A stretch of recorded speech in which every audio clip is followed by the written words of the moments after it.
Jama'a assalamu alaikum wa rahmatullahi ta'ala wa barakatuh.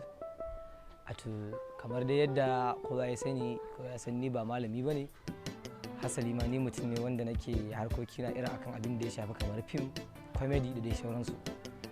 To wani al'amari ne yake tunkara al'ummar musulmai, na ga ya dace a ce ni ma na fito na yi magana domin duka dai ai mu tsira tare mu shiga aljanna tare. A duniyan nan babu wani girma ko daraja wanda ya rabin kwatankwacin darajar manzon Allah sallallahu alaihi wasallam.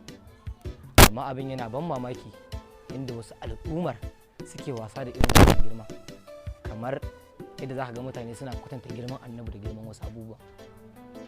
Manzon Allah sallallahu alaihi wasallama mutum ne, tabbas dan adam ne, to amma fa yana gaban babanmu ma annabi Adamu.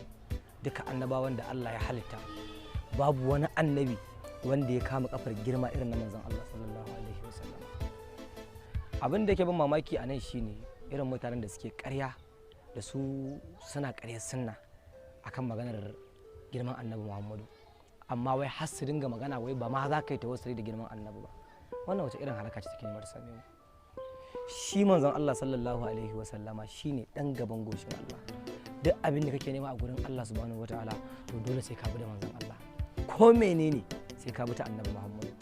Abin yana ban mamaki. Kun manta irin soyayya waɗanda ba su riski manzon Allah ma suka nuna mar. Yanzu koma wani tarihi da ya nuna akwai wani mutum da Allah ya halitta shi a lokacin annabi Musa. Mutumin ba fa cikin al'ummar manzon Allah sallallahu alaihi wasallam, amma kaunarsa da manzon Allah idan yana karanta littafi zai zo gurin da ya ga an rubuta Muhammad yake sumbata da bakinsa.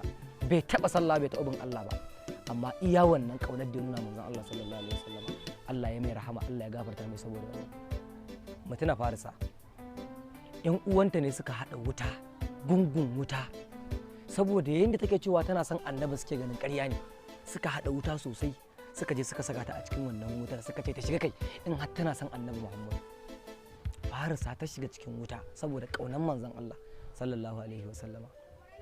Haka yan uwan suka kama kuka saboda mamakin su ya za a kuma ta ƙona kanta. Su a tunanin su duk abin da aka ce maka yi ka shiga wuta, ai in mai hankali ne kai ba za ka shiga ba. To soyayyar manzon Allah ta rufe mata ido, ita kawai wannan wuta sai ta ganta kamar me. To sai aka fara tunani ya za a yi wannan ya kawo shawara ba za ta yi ba, wannan ya kawo shawara ba za ta yi ba. A ƙarshe sai mahaifinsu ya zo gurin sai ya ce to shikenan, tunda kun kashe min ita, kun san dai babu wanda zai iya kashe wannan wutar idan ba annabi Muhammad ba.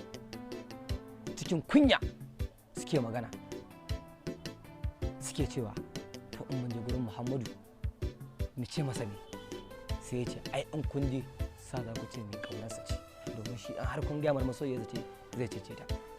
Haka aka yi, suka yi ayiri suka tafi wajen manzon Allah sallallahu alaihi wasallama, suka ce ya Rasulullahi ga Farisa can masoyiyarka ta fada wuta cikin rahin sani.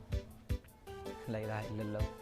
Manzon Allah sallallahu alaihi wasallama sai ya ce kai ƙarya kuke, wannan wutar kawai kun hada ta ne kun saka ta saboda ku auna soyayyar da take yi mini. Ita to yanzu in banda abunku wanda yake kaunar kamar manzon Allah sallallahu alaihi wasallama, wanda yake kaunar annabi, a ce zai shiga wuta, to ai ko ya shiga wutar ba za ta ci shi ba.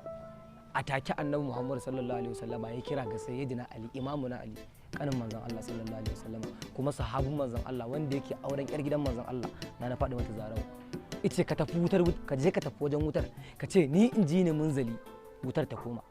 Wallahi sayyidi Ali yana zuwa yana gaya wutar, sai wuta ta lafa ta koma ta kar, sai ga Farisa nan ta fito kamar babu abin da ya same ta. Saboda me? Saboda kaunan manzon